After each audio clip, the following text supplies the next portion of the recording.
السلام علیکم ورحمۃ اللہ۔ دو سوال آئے ہوئے ہیں، پہلے آپ سوال سن لیں۔ پہلا سوال ہے، حضرت مجھے کثرت احتلام، ذکاوت حس اور امساک کی بیماری ہو گئی ہے، کیا اس کے لیے کوئی وظیفہ ہے؟ اسی طرح دوسرا سوال بھی سن لیں، آپ عامل ہیں یا صرف کتابی روایت بولتے ہیں؟ یہ کمنٹ کیا ہے، ان کا نام ہے مسرور عالم۔ السلام علیکم ورحمۃ اللہ۔ مسرور عالم صاحب، آپ کا کمنٹ پڑھ کر بہت زیادہ خوشی ہوئی اور بہت زیادہ اچھا لگا، کیونکہ عام طور پر دیکھا جا رہا ہے کہ لوگ اس طرح کی چیزوں میں تحقیق نہیں کرتے ہیں، اور جو چیزیں نظر آتی ہے تو اس پر عمل کرتے ہیں یا پھر اس کو شیئر کرتے ہیں۔ تو اس طرح کی چیزوں میں بہت زیادہ احتیاط کرنی چاہیے اور اس کی تحقیق بھی کرنی چاہیے، بہت اچھی بات ہے۔ اسی طرح دیکھو، علماء نے بھی لکھا ہے، اگر کوئی خاتون ایسی تعویذ کا استعمال کرتی ہے جس میں کفریہ یا شرکیہ جملے استعمال کیے گئے ہوں، تو وہ ایمان سے نکل جاتی ہے، اس کا نکاح ختم ہو جاتا ہے۔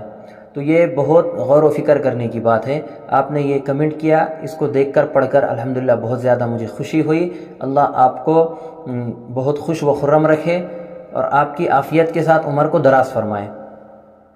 تو آپ سن لیں، میں نے کمنٹ میں بھی آپ کو بتایا ہے اور بھی ہمارے سننے والوں کو معلوم ہو جائے کہ الحمدللہ میں عامل ہوں، اور میں نے عملیات کو حضرت مولانا حسن الہاشمی صاحب عاملین، بلکہ سبھی عاملین ان کو جانتے ہیں، بہت بڑے عامل تھے یہ۔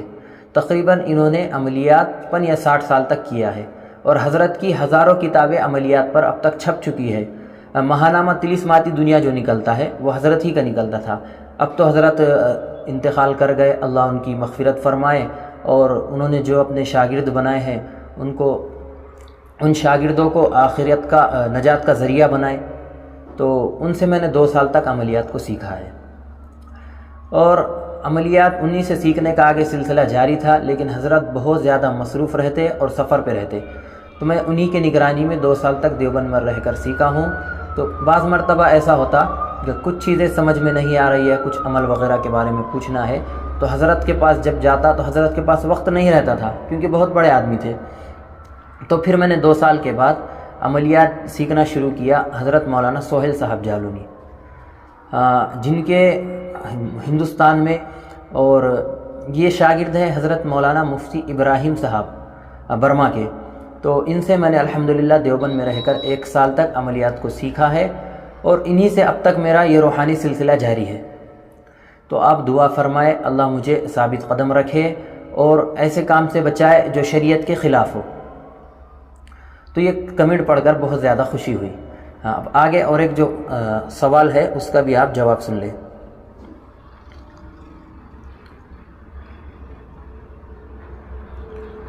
آگے جو سوال کیا ایک صاحب نے، حضرت مجھے کثرت احتلام، ذکاوت حس اور امساک کی بیماری ہو گئی ہے، کیا اس کے لیے کوئی وظیفہ ہے؟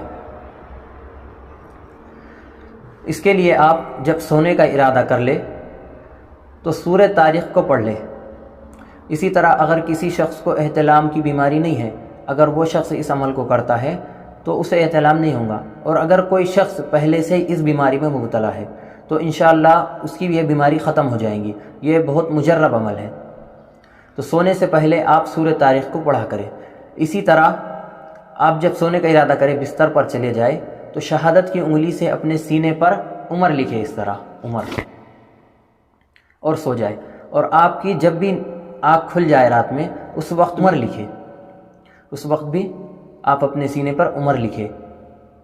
اسی طرح امساک کے لیے الرقیب الحفیظ، الرقیب الحفیظ، اس کو آپ 7 مرتبہ پڑھا کریں، وقتاً فوقتاً 7 مرتبہ اس کو پڑھنے کا معمول بنائیں۔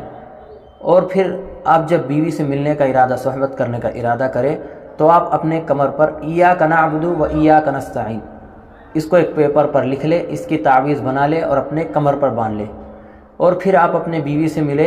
انشاءاللہ انزال جلد نہیں ہوگا، انزال ہونے میں وقت لگے گا۔ اسی طرح آپ ان بیماریوں کو ختم کرنے کے لیے ایک علاج سن لیں، آپ انجیر کا استعمال کریں۔ آپ کو انجیر کا جو استعمال کرنا ہے اس طریقے پر کرنا ہے، آپ انجیر اور زیتون کا تیل لیں، 2 انجیر آپ رات میں زیتون کے تیل میں بھگو لیں، اور صبح نہار پیٹ اس انجیر کو استعمال کریں، کھا لیں اس انجیر کو۔